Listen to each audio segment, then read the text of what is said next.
বন্ধুরা, আজ বর্তমান বিশ্বের একটি ফাইটার জেটের যে ক্যাপাবিলিটির দিকে আমরা দেখি তা হলো মুখোমুখি ফাইটার জেটের লড়াই করার ক্ষমতা। তাই এই ভিডিওতে তেজাসের ডগ ফাইট করার ক্যাপাবিলিটি ও বঙ্গদেশের ইউটিউবারদের হাল তেজাসকে নিয়ে মিথ্যা প্রচারের মুখোশ খুলব। অনেকের দ্বারা এই প্রশ্নটি করা হয় যে তেজাস ফাইটারটি অপর ফাইটারের সাথে সরাসরি যুদ্ধে কতটা বেটার পারফরমেন্স করতে পারবে। আর এর উত্তর জানার জন্য প্রথমে পশ্চিম বঙ্গদেশের সেই সব ওভার জ্ঞানীমানী ব্যক্তিদের তাদের ইউটিউবারদের যুক্তি কিছুক্ষণের জন্য ভুলতে হবে, তাহলেই পুরো ব্যাপারটি মগজে ঢুকবে। কারণ তারা তো এখন ভারতের মিগ 21-এর সাথে হাল তেজাসের তুলনা করে, যে বিমানটি ভারত 6 দশক ধরে ইউজ করছে। যে মিগ 21টি ছিল একসময়ের ভারতের শান, তবে তা আজ বয়স্ক হয়ে তাদের অন্তিম দিনগুলি গুনছে। আর এই কারণে আজ পর্যন্ত 43 জন মিগ 21-এর পাইলট শহীদ হয়েছেন বলেই এটিকে ফ্লাইং কফিন বলা হয়ে থাকে। তাই মিগ 21-এর ঘাটতি মেটাতে এবং এগুলিকে রিপ্লেস করতে তেজাসের উপর কাজ শুরু করা হয় 1980 সাল থেকে। বন্ধুরা, এটা তো সকলেই জানে, তা কেউ স্বীকার করুক বা নাই করুক, যে তেজাস ফাইটার চীন পাকের দ্বারা জয়েন্টলি নির্মিত জেফ-17 থান্ডারের থেকে বহু ফিচারে এগিয়ে আছে। বন্ধুরা, এবার বলবো তেজাস বিমান কতটা খাসিয়াত রাখে ভারতীয় এয়ারফোর্সে এবং এর ডগ ফাইট করার ক্ষমতা কতটা। HAL Tejas air to air, air to ground অ্যাটাকের সাথে অ্যান্টি শিপ মিসাইল, বম এবং রকেট দিয়েও হামলা করতে সক্ষম।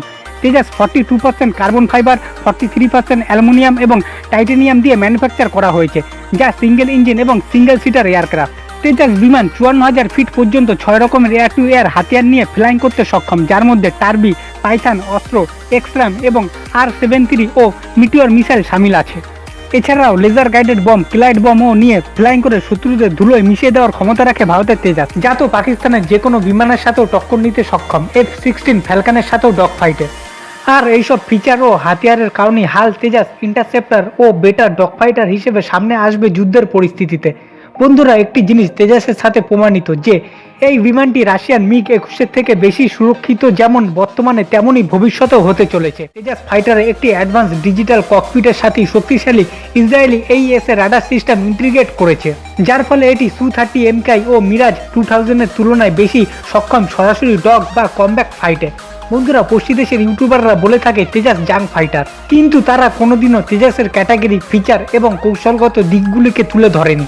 বন্ধুরা, তেজাস বিমানটি কমব্যাট ফাইটে Su-30 MKI ও মিরাজ 2000-এর থেকে বেশি কার্যকর হওয়ার কারণ হলো এটি হালকা ও আকারে ছোট হওয়ার কারণে ফ্লাইং স্ট্যান্ড ফাস্ট মুভমেন্টের মাধ্যমে রাডার ও মিসাইলকে ফাঁকি দিতে সক্ষম।